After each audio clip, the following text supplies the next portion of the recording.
Hi, Don. This is Mark from Wiki Design. Today we're going to go over 7 reasons why your website might be slow.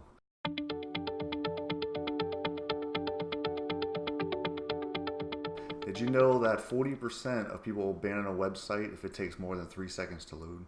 Website speed is more important than ever before. Not only is it pleasing to your visitors, but a fast loading website will actually help your SEO.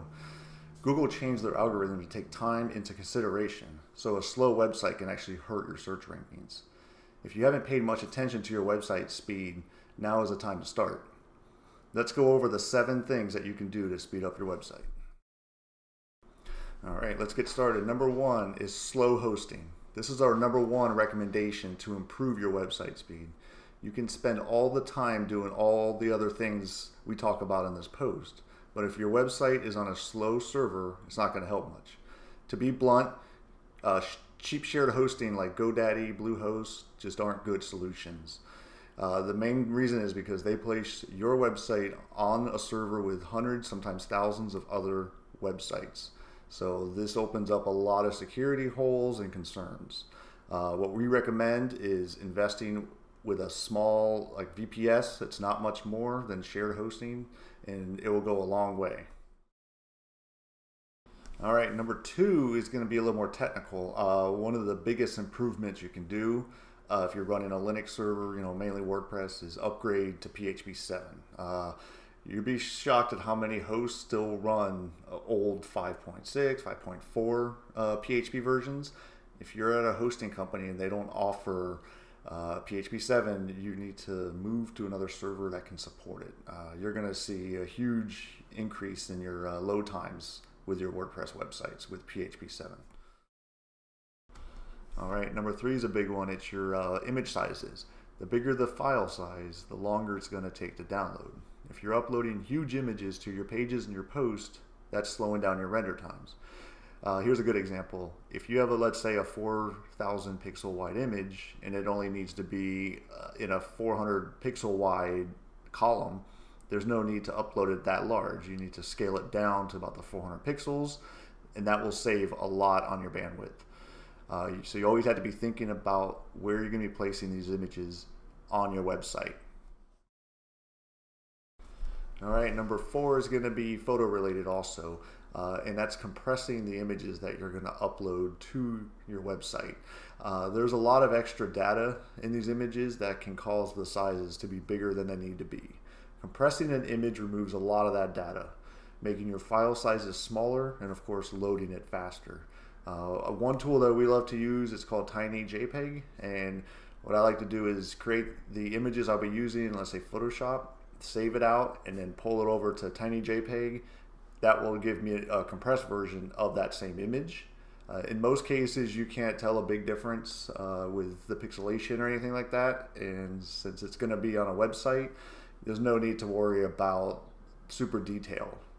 There's also some WordPress plugins out there that can do it while you upload it to your website, so that's another option to consider.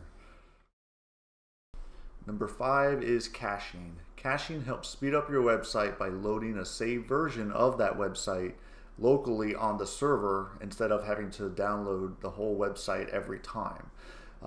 In some situations, a hosting company will have this built in on their servers. So before you install anything through WordPress for caching, check to see if they have that enabled, and then try to disable it and enable some WordPress caching plugins and see if you get better results. As you're gonna see, there's a lot of options out there for caching plugins. I can't recommend very many of them because they give you way too many options and features that are pretty technical. So unless you understand the server side caching type of technology, you're going to get overwhelmed. The one that we can recommend, which is very lightweight, is called Cache Enabler. And what it does is it basically just takes your WordPress website, converts it into static HTML pages, and stores it locally. So what this does is, instead of having to load up all of WordPress in the database, it will just load up that HTML version of your website to your end user, and this saves quite a few seconds in most cases for load times. Number 6 is you're using way too many plugins. Plugins are a great way to add a neat feature to your website, but having too many installed can mean longer load times. A lot of plugins are heavy, meaning they require a lot of resources and extra requests to make them work. When it comes to plugins, only use what is necessary or is making a big impact on your website. All right, and the last one is your theme. Themes can be heavy just like using plugins. The more features or customizations a theme has, the more it has to load each time. A lot of these features are things you probably aren't using anyways, but they still have to be loaded. If you're using a theme, make sure it's lightweight and only includes the features or functions that you need on your website. The theme that we recommend is called Wordpress. It's only about $30K when you first install it. It has all the features that you need and doesn't load up a lot of useless JavaScript files or anything like that. So make sure you do your research in how big the theme is at a basic level and then build up from there. All right, thanks for watching, and I look forward to making more videos in the future. Click on the link below in the video description to read this blog in more detail. Until then, you can visit our website at wikidesign.com. Thanks.